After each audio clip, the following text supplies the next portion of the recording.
आतंकी डॉक्टर्स के मॉड्यूल के बेनकाब होने के बाद दो यूनिवर्सिटीज सुर्खियों में हैं। पहला अल फलाह यूनिवर्सिटी, जिसमें डॉक्टर उमर और मुजम्मिल का लिंक है। दूसरा है लखनऊ की इंटीग्रल यूनिवर्सिटी, जहां बतौर professor medical surgeon doctor Shaheen का भाई डॉक्टर परवेज अंसारी नौकरी करता था। दोनों यूनिवर्सिटीज पर जांच एजेंसियों का शिकंजा कस गया है। वहीं भारतीय यूनिवर्सिटी संघ ने अल फलाह यूनिवर्सिटी की मेंबरशिप सस्पेंड कर दी है। साथ में कहा है कि वो AIU के नाम और लोगों का कहीं इस्तेमाल न करे, जबकि NAAC ने अल फलाह को फर्जी मान्यता दिखाने को लेकर नोटिस भेजा है।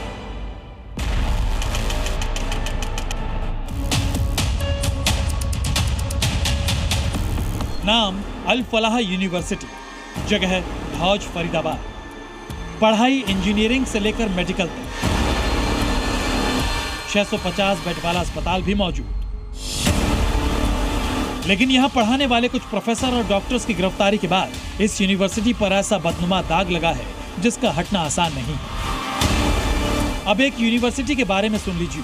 नाम इंटीग्रल यूनिवर्सिटी, जगह लखनऊ, पढ़ाई इंजीनियरिंग से लेकर मेडिकल तक। अल फलाह यूनिवर्सिटी हो या फिर integral university, Delhi car blast के बाद ये दोनों यूनिवर्सिटी जांच एजेंसीज के रडार पर आ गई हैं। सवाल उठ रहा है कि क्या यहाँ आतंक की नर्सरी चल रही थी? फरीदाबाद की अल फलाह यूनिवर्सिटी से आतंक के तार सीधे सीधे जुड़ रहे हैं। दिल्ली धमाके में doctor Shaheen Shahid, doctor Muzammil Shakeel, doctor Adil Ahmad, doctor Umar और अब डॉक्टर निसार उल हसन का नाम सामने आया है। सबके कनेक्शन फरीदाबाद की अल फलाह यूनिवर्सिटी से जुड़ता जा रहा है। इसलिए सवाल उठ रहा है कि इन डॉक्टर्स ने अल फलाह को आतंक का अड्डा बना दिया था, क्योंकि अब तक जो खुलासा हुआ है उसके मुताबिक आतंकी साजिश की पूरी स्क्रिप्ट यहीं लिखी गई थी। अल फलाह यूनिवर्सिटी का बिल्डिंग नंबर 17 आतंकियों का मीटिंग पॉइंट था और कमरा नंबर 13 में बैठकर दिल्ली में धमाके का प्लान तैयार किया गया। पकड़े गए आतंकियों से पूछताछ में खुलासा हुआ कि बिल्डिंग की तीसरी मंजिल में मुजम्मिल का कमरा था। पास वाला कमरा डॉक्टर उमर का था। मुजम्मिल उमर अच्छे दोस्त थे। दोनों 3 महीने से आतंकी संगठन के संपर्क में थे। यहीं से अक्सर अपने हैंडलर से बात करते थे।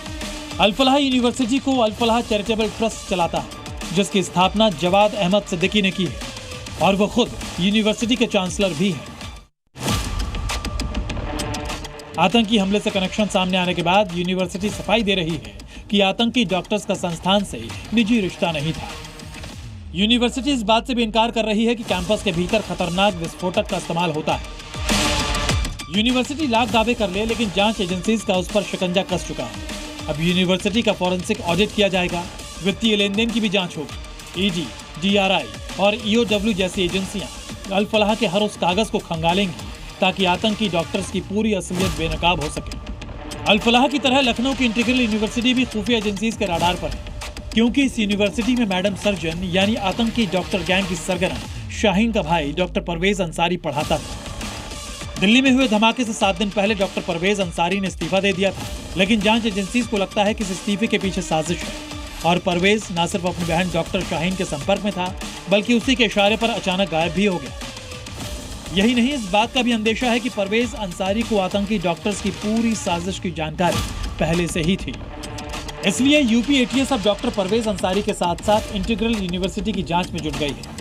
ये पता लगाया जा रहा है कि परवेज के संपर्क में और कौन कौन से डॉक्टर हैं। इंटीग्रल यूनिवर्सिटी का नाम पहले भी इस तरह की गतिविधियों से जुड़ चुका है।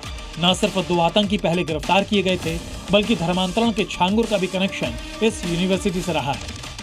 इंटीग्रल यूनिवर्सिटी को Islamic council for productive education संचालित करता है, जिसके संस्थापक और चांसलर सैयद वसीम अख्तर हैं। और तो और इस यूनिवर्सिटी में मुस्लिमों के लिए 50% सीटें रिजर्व भी हैं। आतंकी डॉक्टर्स ने फरीदाबाद से लेकर लखनऊ तक दोनों ही यूनिवर्सिटी की तालीम को सवालों में ला दिया है। ब्यूरो रिपोर्ट, जी मीडिया।